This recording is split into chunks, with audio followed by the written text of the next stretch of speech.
All right, hi everyone. Thank you so much, Travis, for introducing me and for hosting this session. So today I'm going to be presenting kind of an in-between phase in my life. So I just finished my master's research on mobile thematic map design and data journalism, and I'm transitioning into the PhD, and I'm kind of going to be within the same realm of mobile thematic map design. So I am sharing some results from my master's thesis, but I also have a bit of an audience participation portion to kind of think about future directions. So I'm going to ask you one question at the beginning. We're using Mentimeter, which if you were there for PCD, that is the same program that we used. Hopefully the Wi-Fi works. If not, I'll just have you shout out, but I know it's hard early in the morning to shout out answers, so I thought phone would be better. So I have the code up there, I have the QR code, and then you can also click the link that I posted in the Slack channel for this session. And so we're going to start with one question, just kind of, I want to know what you all know about mobile thematic map design. Then I'll go into my presentation, and I have two more quick questions at the end. I'll leave it up for a few more seconds for people who want the QR code. On the next slide, the QR code will disappear, but the written code at the top will stay. So this one is going to create a word cloud. So don't give me a sentence answer, just 1, 2, maybe 3 words. What do you think of when you hear mobile thematic map design? This is something that, at least in my experience, most people know a lot about mobile navigation map design, you know, Google Maps, Apple Maps. I'm not always 100% certain what people think about mobile thematic maps, so I'm kind of curious what words come to mind. Okay, awesome. This is working well, and the Wi-Fi is working in our room, which is amazing. So, okay, and so it's making bigger words if a lot of people are saying them. So I am seeing a lot of interactive, dynamic. Whoa, okay, lots of responses. This is amazing, thank you. Small, phone, readable, accessible. That's good. We hope all of our maps are accessible. Small screen, scrolly, touch-friendly, story. Okay, story is interesting. That is interesting to see their color. Okay. Awesome. Yeah, so a lot of people are saying interactive and dynamic, which is, I think, really interesting to see. Certainly, you know, a good number of our mobile maps are interactive. Not all of them. So that is interesting to see that there is a little bit of bias towards that. Okay, thank you for indulging me in that. I'm going to go back to my main presentation. And sorry that there's no captions on the Mentimeter, but hopefully the words being on the screen did help at least a little bit. Are they coming back? Okay, here we go. So I conceptualized this research based on these 20 questions about the future of mobile map design in general by Rob Roth and others, and one is just very broadly, what is mobile first thematic map design? And so that is kind of where I went about my research.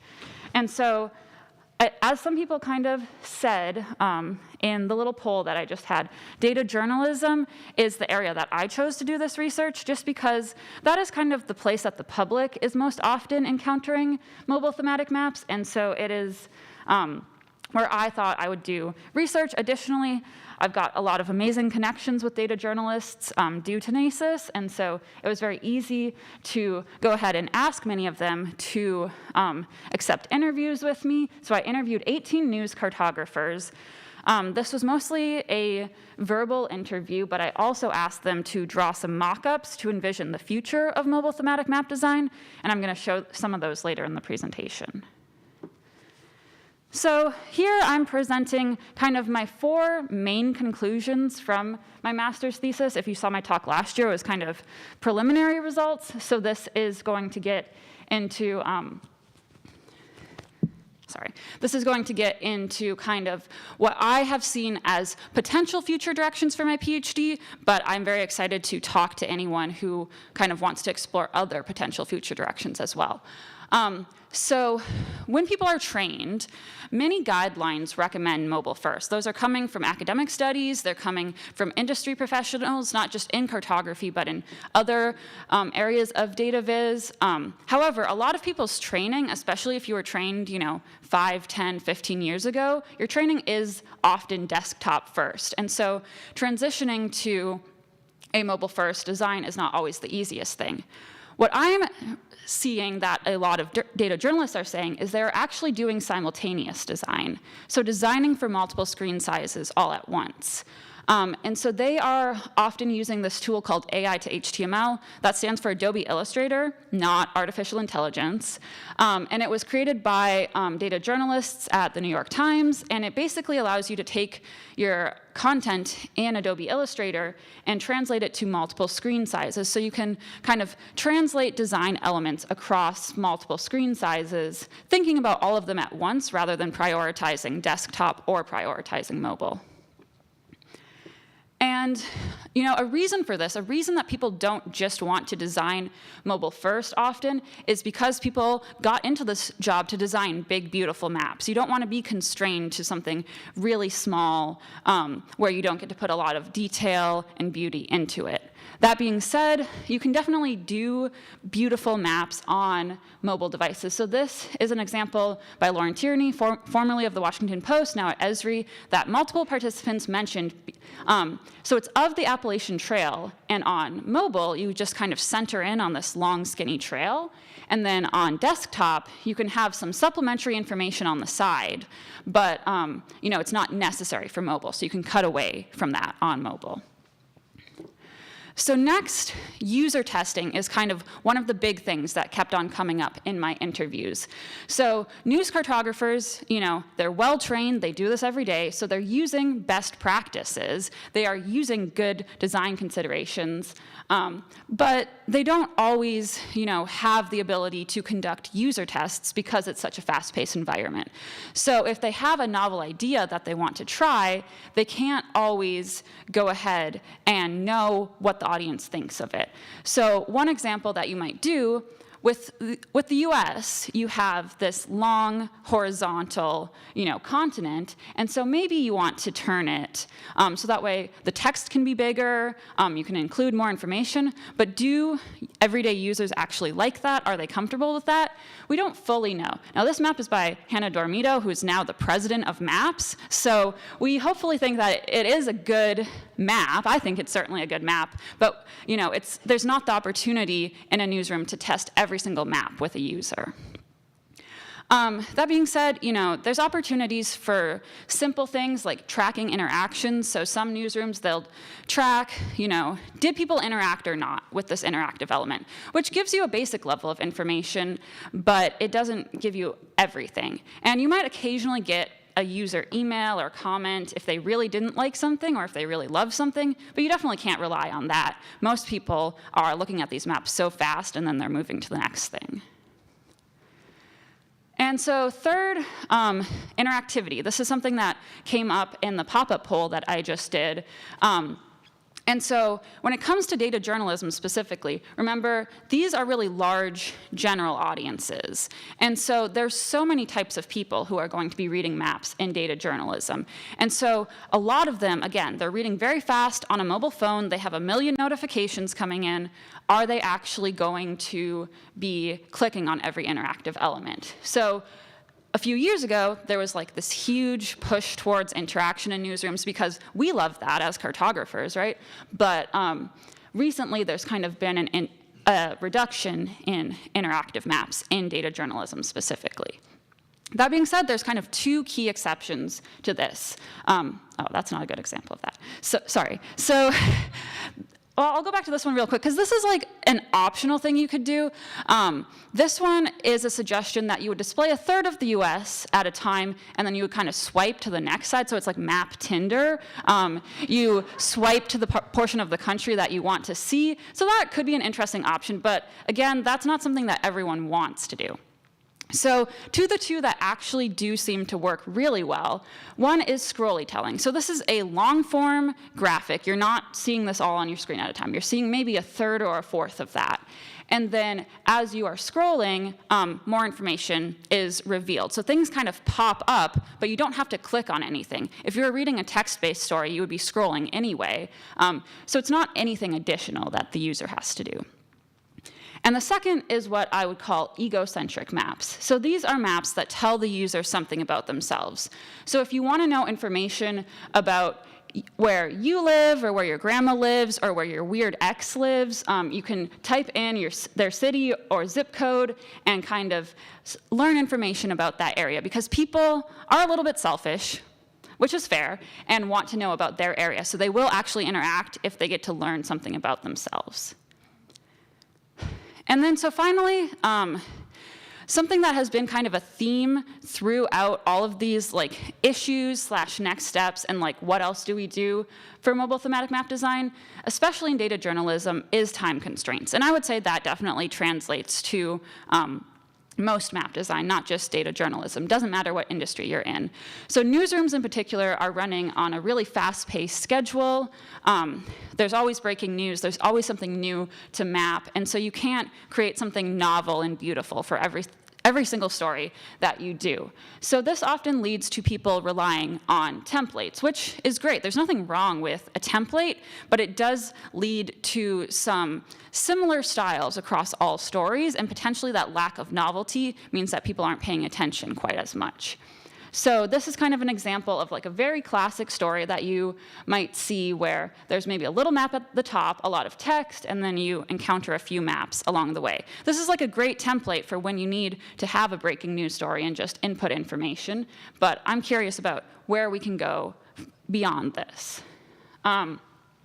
So when it comes to experimentation and novelty within a newsroom, people have mentioned that, if it's a slow news week, which I don't know if we've had a lot of those recently, but if it's a slow news week, there might be the ability to learn a new technology, try something new, do a slower story on a non-breaking news topic. And so that's a really great opportunity to see what else can be done in data journalism, but you can't rely on that as happening every single day. And so this is one of the examples from one of the mock-ups where they suggested burning a hole into like a paper napkin or a piece of paper instead of just doing that digitally. So that's a really cool idea. I think it brings out a lot of emotion if you are seeing a wildfire map to see that physical burning, but it also takes a lot more time than just doing it digitally. And so I think this means that what can we do when it comes to best practices in data journalism? Are there things that we can come up with that are not necessarily templates where you just input data into them, but are there things that we can do, ideas that we can come up with that can consistently go into stories that are fast and allow us to still report this breaking news, but not necessarily just insert information into like every single story? And so what I am going to do next, just again, what I'm doing here is getting information for my PhD. So I'm very curious, this is not a quiz, it's just what of these 4 areas do you think would be most interesting for you, for data journalism, however you want to interpret the question, but most interesting for future study, because I have 3 years of a PhD to get to research this, so I'm curious what the people think. This is not just about me, in my little academic bubble, which hopefully I'm not in. That's why I'm at this conference. I love this conference. But what do everyday people who are actually in industry, all of us, what do we see as most interesting for future study? Okay, seeing a lot of simultaneous design, which I personally do think is quite interesting, as well as user testing. Okay, and a little bit less about interactivity, which is interesting because a lot of people said that's really what they associate with mobile thematic map design on my first slide. So I do find that a little interesting. And I'll get to save these results for later. So you're all influencing my PhD research right now. And then finally, what I have presented here and the things that my 18 participants answered in the study are not necessarily the only things that can be researched. So I explored these kind of 4 main questions that I had from doing this research, but are there other things, again, a few words would be nice because it's going to be a little word cloud, but what other future directions in mobile thematic map design would be interesting to the audience? Twilight. Is that like the movie? Who said Twilight? No one wants to admit to it. I love Twilight. Okay, maps for elders. That's actually interesting. And maps for children too, I see. So there was some research that I read, in terms of thinking about accessibility, which of course is very important. Older people, motor skills do start to decline a little bit. That's for everyone, that's not a drag on anyone. And so thinking about the size of the buttons, the amount of interactions, that definitely makes sense. Accessibility is a big one that's popping up over and over. That's awesome to see, yeah. And I think that's something that, a lot of participants said they would really enjoy being able to do a better job of. It's kind of hard to do right now. Like some news orgs are currently bringing in a lot of people, sometimes having a specific member of the team who's the accessibility person, which I do think is great to have, but it sometimes means that people are not internalizing the ideas of accessibility themselves. They're actually, basically making that be something that someone else does. And I think it's really important for us as cartographers to all be, internalizing accessibility, including it from the beginning of our maps. So that's interesting to see. Shareable tools, templates, okay. Yeah, so that, I think, is a really productive and awesome thing to hear about, sharing across organizations, sharing across industries as well, right? This doesn't have to just be data journalism. So when you do something cool, which we've seen many talks here at NACIS, there's just a great one by Daniel Wood at NPR in the last session, kind of sharing his process for creating that really cool plant USDA index one. So that was really cool. I think that people at NACIS, people in these industries are very happy to share information. Phone orientation is interesting as well. I see where that is coming from. This will be the last one I'll kind of talk on, and then we can go to any other questions. But I think that is obviously thinking about should people just rotate their phones to see more information? That more easily mimics the way you would hold a desktop device. But again, I'm not saying that's something we can't do, but convincing someone who is very quickly reading the story to even rotate their phone 90 degrees, I don't know if you can always do that for everyone. So I think it's interesting. I just don't know if you can expect every single user to do that. So with that, I will end. Basically, what I'm trying to do here is interface with data journalists or with other people interested in mobile thematic map design and make sure that I am communicating with everyone interested in this, so that way my research is always informed by the people who are actually practicing these things every day in their work. And then in my research, what I can do is, I have more of the time and the flexibility to do these studies, that a newsroom doesn't always have. And so I'm really excited to use my freedom of being in grad school to get to study these awesome ideas. And if anyone has any questions, now I'll take them. I'll also be in the NACIS Commons for both afternoon sessions. And so if you have any further questions or things to discuss with me about mobile thematic map design, I would love to talk with you then. Thank you.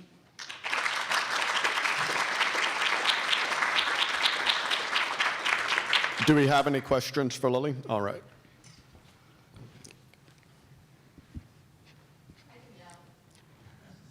Gonna bring. Mic is better for the recording too, and then I think it will appear on the captions Thank too. you. So you mentioned that templates. One disadvantage of templates is that users or readers might be less likely to engage with a, familiar map versus a novel one. But do we know how much familiarity affects whether users are, whether they will interact with a map or not? Yeah, that's a really good question. So there have been some studies both in cartography and in human-computer interaction that novelty and uniqueness and kind of those ideas do draw people's attention to maps. I think there's fewer studies on like, does it actually affect like memorizing them, like remembering the information long term, but at least in terms of drawing people into the story initially, I think there is evidence that people are drawn to that novelty and seeing, you know, a very like simple basic chart with the same few color schemes over and over again, or simple map as well. People do start to glaze past that a little bit. That being said, like there is, you know, there's a reason for map standards that we have. There's a reason that like some of these simple things have worked. So like they are often readable, but they might be a little bit less attention grabbing. Interesting. Thank you. Yeah. We have time for one more question, and I'll get you. And then, as Lily said, they will be in the comments later today. You can also ask on Slack too. Have you seen any discussion about the difference in design for legends for mobile? Yeah, that's a really good question, actually. So in some ways, I think we're actually seeing a reduction in the use of legends overall. There might be a very, very simple one that just conveys like the basic information, but even like saying the word legend, like that's a waste of space. So it might just be like the contents of the legend. And then I think when it comes to interactivity, like that is something that you can maybe hide behind a menu and then it like only appears you know, once you click on that. But I do think that like sometimes, you know, especially if it's a very simple map, there might barely be a legend at all in some of these, in part for space and in part maybe due to the simplicity of the map. Thank you.